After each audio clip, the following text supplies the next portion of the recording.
Hey, this is Alex with AFS 401k. It's episode number 55 of Money Hacks, and we're talking about emergency savings. This is such an important foundational piece to our financial picture and financial success. And there was a recent article from the New York Times that said even in this strong economy, most households, most families don't have money set aside for an emergency.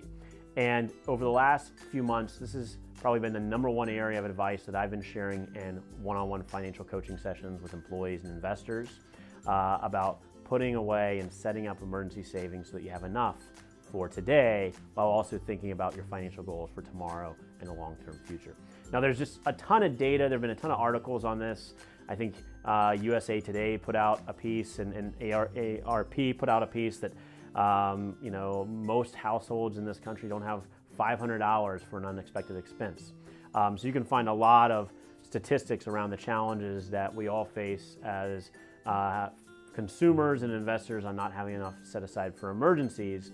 In fact, we've built out a chart, a hierarchy of financial needs, and our number one piece to that is getting $1,000 set aside for emergency savings, even before putting money into your 401k or 403b. It might sound counterintuitive as the retirement consultants, but we know that without that money set aside for an unexpected expense, when that occurs, then you're going to be pulling money out of your 401k and taking fees and penalties, or perhaps not able to continue participating in the retirement plan.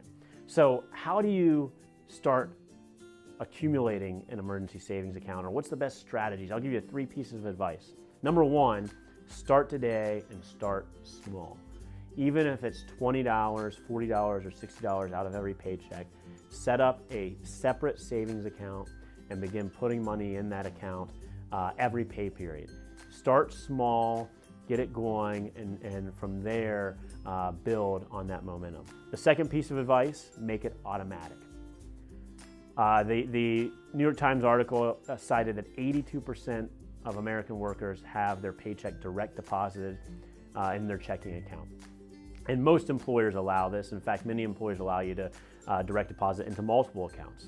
So make it automatic. If you're able to do that, you'll have most of your paycheck going into your checking account at your financial institution, your credit union, or your bank. And then whatever you're setting aside for emergencies, whether it's $20, $40, $100, have it go directly from your paycheck into that separate savings account. We have some other articles and videos on where to put your emergency savings money, and so you should check those out on MoneyNav, but we're generally recommending a separate earmarked savings account or a high yield money market fund.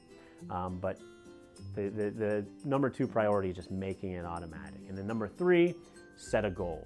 So our initial recommendation is get $1,000 in emergency savings as your number 1 financial priority.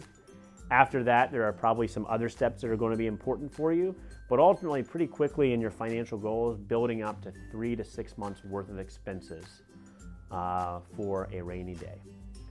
So if you have questions, please feel free to check out MoneyNav or reach out to us. Check out the article from the New York Times. I hope this helps, and we'll see you next time.